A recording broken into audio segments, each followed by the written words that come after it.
Welcome back to the channel. Thank you so much for checking out this video. Really do appreciate it. Hope you're having a fantastic day as always. So earlier today, I did a video on Caitlin Clark being named the Time Athlete of the Year for 2024. Go check that out if you haven't already. There's lots more to talk about with that. That article was like a 35-minute read, insane amount of stuff. People have been going wild on Twitter and X, so there's definitely some things I want to dig into there. But first, I wanted to do this because this is kind of wild too. We all talk about how huge the NBA is and the differences and why they get the TV contracts and the player contracts and all that. But there are cracks in the foundation, folks, and the WNBA needs to find a way to capitalize on this. Now, again, I mention this also because it is another great example of the Caitlin Clark effect, which I think is a great video to follow on with the Time Athlete of the Year. It's also, of course, the danger for the WNBA because without Caitlin Clark, they're in a lot of trouble. Well, let's dive into this. More declines as NBA Cup group stage ends. I hate the idea of the NBA Cup. I hate that the WNBA does it. This sort of just making certain games seem more important in the regular season for ratings is ridiculous. I know they got it from European football, but for those who know, that is a completely different thing. Those games actually are not part of the wins and losses of the season. They're completely scheduled outside of that. And a lot of them are against teams who aren't in the top, say, like Premier League, but they have what I think 5, 6 levels of professional leagues besides the Premier League, and you actually can move up and down. But anyway, it's a whole different thing. So this is absurd even in of itself. But I want to dig into ratings. For example, as you can see, this was last Tuesday, right? Nuggets Warriors. It was an NBA Cup group stage game. 1.1 million viewers. That's what it averaged on TNT. 1.1, folks. Down 44% from a Suns Lakers quarterfinal on the same night last year. Now, like I said here, if you want to make it more apples to apples, comparing it to the final night of last year's group stage, basically the same thing. That was a 2 million game as well, so way down. And by the way, 2 million, we are talking about the NBA, not a lot either. Earlier in the night, you had the Knicks Magic, not even a million, 956,000 viewers, down 45% respectively from last year. And then in the penultimate, got out the dictionary, maybe check the thesaurus. The Thunder, Lakers, folks, LA, Los Angeles, showtime. LeBron James, the King, 1.14 million. Yeah, that's right, 1.14 million. Now, it wasn't down as much, only 4% on the equivalent night of last season, but 28% from last year's Black Friday matchup, which is what this was, which was still 1.58 million. Clippers, Timberwolves. Now, I'm going to get into some other numbers with the WNBA, some things I want to talk about as to why, but I wanted to give you one last one, and the reason this is a big one.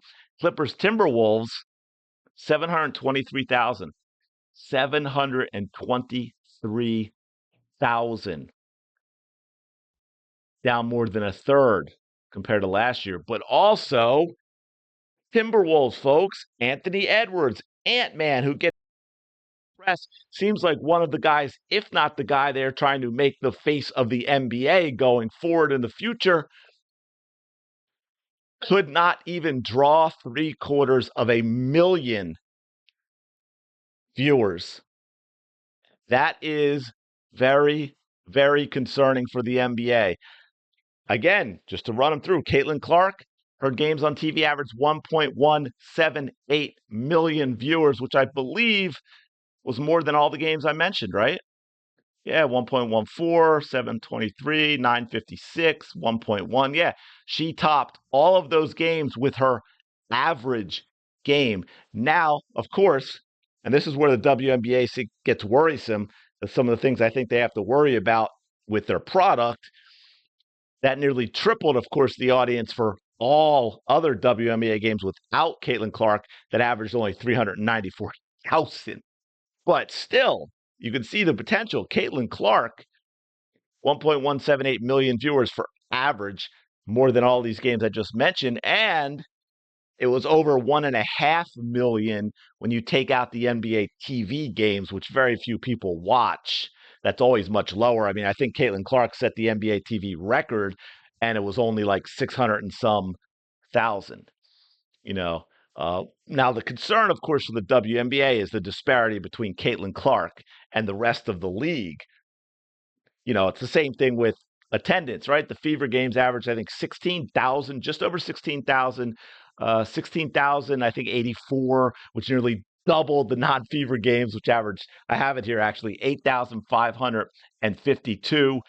But it's concerning because the product is really, really bad in the NBA right now. It's just not good basketball. College basketball is a much higher quality, much more watchable basketball, especially actually when you get into like the mid majors and stuff and the players that play the game the real way and the right way and there isn't a lot of potential NBA talent because the NBA is basically an unwatchable league at this point with the way the game is played, with the way the game is officiated and what they allow the players to get away with. Adam Silver has been an absolute train wreck of a disaster as the commissioner of the NBA. What people wondering why he can't get control of the WNBA? It's because he's incompetent himself. He's been destroying the NBA and the product of the NBA. He doesn't know what he's doing. We are in a dark ages for professional league commissioners with Goodell in the NFL and Adam Silver in the NBA and that idiot messing up Major League Baseball. You know who I'm talking about. He may be the worst, but Adam Silver is even worse than Dilbert. Sorry, Kathy Engelbert. I mean, he really is that bad, but the game itself has been terrible. But I just wanted to show you. Now, look, the NBA has what, 32 teams playing 82 games in the regular season. So, we're talking almost 2,500 games. I don't know how many they actually televise, whereas the WNBA's got 12 teams and 40 games. You're talking about, just over 400 games. So it's a huge difference. So the ad revenue, for those who think, well, then why is there such a disparity? Well, one, again, the ratings are still far, far, far apart, but you can see with the decline from the NBA and the Caitlin Clark numbers, they are closing. There's still a lot of work to do. And again, the number of games, you're talking about what, roughly six times as many NBA games being played in the regular season. So obviously that's going to have a lot to do with the revenue difference, among other things. But I just wanted to point out that the NBA, folks, the NBA is in a lot of trouble and it has seen massive, massive decline since they made LeBron James the face of the league. And what I showed you with the Timberwolves game, 723,000, I don't know that they have someone to replace. LeBron and Steph are showing in the ratings that they aren't necessarily the big draws either. So let me know your thoughts in the comments below on the future of the NBA, what it also means for the WNBA. Is this an opportunity for them to capitalize on? Can they grow the game? It's going to be interesting to see what happens going forward as the NBA goes down, the WNBA goes up, but they do still have to change how the game is played. They need a lot more players that play in the style of Caitlin Clark. And look, I'll be fair, I had a couple others in there. Kelsey Mitchell's fun to watch. I cannot stand her, but Kennedy Carter is fun to watch, right? There are a few players in the league that play a style that is fun to watch that isn't typical of what the WNBA is with. But I'm going to leave it there. Thanks so much for checking this out. I really do appreciate it. Don't forget to like, comment, subscribe. I'll talk to you later.